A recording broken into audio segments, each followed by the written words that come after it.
Good morning बच्चों। हम class 6 subject history का चैप्टर पढ़ रहे हैं, न्यू एम्पायर्स एंड किंगडम। तो आज हम शुरू करते हैं a new kind of army, एक नई किस्म की फौज या नई प्रकार के फौज। Like earlier ruler, some of these kings maintained a well organised army army. जैसे कि जो पहले वाले हुक्मरान थे उनमें से कुछ बादशाह ने क्या किया था, एक बहुत अच्छी तरीके से एक आर्मी ऑर्गेनाइज की थी विद एलिफेंट्स जिसमें हाथी होते थे, चेरॉइड्स जिसमें रथ होते थे, cavalry and foot soldiers. Cavalry का मतलब बच्चों होता है वो सिपाही जो घोड़े के ऊपर बैठ के जंग करती है, उसे कैवलरी कहते हैं। एंड फुट सोल्जर्स, और वो सिपाही जो पैदल जंग करती है। Besides, there were military leaders who provided the king with troops whenever he needed them. और इसके अलावा मिलिट्री लीडर्स भी होते थे जो कि बादशाह को ट्रूप्स देते थे, यानी कि अपनी आर्मी देते थे या अपने सिपाही देते थे जब बादशाह को उनकी ज़रूरत पड़ती थी।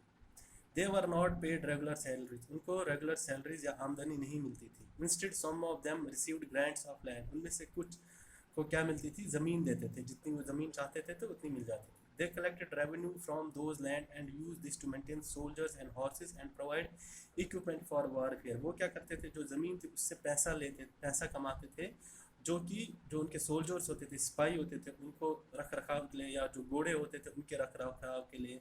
And provide equipment for warfare, और लड़ाई और जो जंग के दौरान उनको सामान चाहिए होता है वो प्रोवाइड करते थे। These men were known as samantas, इन जो ये मैन होते थे उनको क्या बोलते थे, समंताज।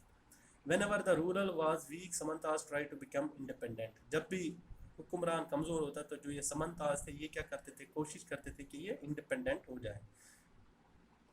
अब है assemblies in the southern kingdom, जो सॉदर्न साम्राज्य था या रियासतें थी उनमें किस प्रकार की असेंबलीज होती थी। असेंबलीज मतलब जब जितने भी हुक्मरान या जो लोग एक जगह इकट्ठे होकर फिर मशवरा करते हैं या राय मशवरा करते हैं, क्या बोलते उसको बोलते हैं assemblies. The inscriptions of the Pallavas mention a number of local assemblies. जो पलावास की इंस्क्रिप्शन थी, जो उसके बारे में बातें लिखी गई थी, खोद के पहाड़ों के ऊपर, पत्थरों के ऊपर जो बातें खोद के लिखी गई थी पलावास के बारे में, उसमें बहुत सारे लोकल जो असेंबलीज होती थी, जो लोकल लोग जो इकट्ठे होकर या एक जगह इकट्ठे सब होकर जो भी मशवरा करते थे, राय मशवरा करते थे, उसके बारे में इन इंस्क्रिप्शन से पता लग जाता है। दीज इंक्लूड द सभा, इसमें क्या शामिल थे, सभा, which was an assembly of ब्राह्मण लैंड ओनर, जो कि एक असेंबली थी ब्राह्मणों की एक असेंबली थी या ब्राह्मणों का एक झुंड था। ब्राह्मण लैंड ओनर्स, वो ब्राह्मण जिनके पास अपनी ज़मीनें होती थी। दिस असेंबली फंक्शन थ्रू सब कमिटीज़, ये जो असेंबली है ये फिर क्या करते थे, इनके अलग अलग कमिटीज़ होती थी जिसके द्वारा ये काम करते, जिसके ज़रिए से ये काम करते थे। विच लुक्ड आफ्टर, जो कि किसका ख्याल रखते थे, इरीगेशन का, सिंचाई का, एग्रीकल्चर ऑपरेशन, जो खेती के लिए, एग्रीकल्चर ज़मींदारी के लिए जो भी ऑपरेशन होता था उसका काम करते देखते थे। मेकिंग रोड, सड़कें बनाने, या लोकल टेम्पल जो मंदिर होते थे वो बनाना, etcetera. The Ur was a village assembly found in areas where the land owners were not Brahmin. उर एक विलेज असेंबली थी, ये विलेज असेंबली का नाम उर, वो उस एरिया में थे लेकिन जो उसके लैंड ओनर्स थे, जो उसके मकान ज़मीन के मालिक थे, वो ब्राह्मण नहीं थे।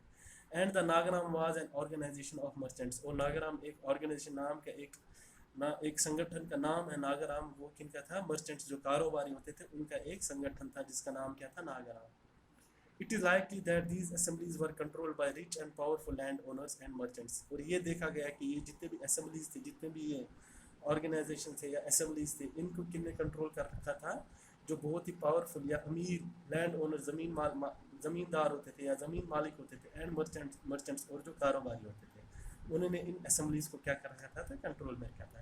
Many of these local assemblies continue to function for centuries. इनमें से इनमें से बहुत सारे जो लोकल असेंबलीज थे उन्होंने बहुत सारे सदियों तक काम करना शुरू किया था।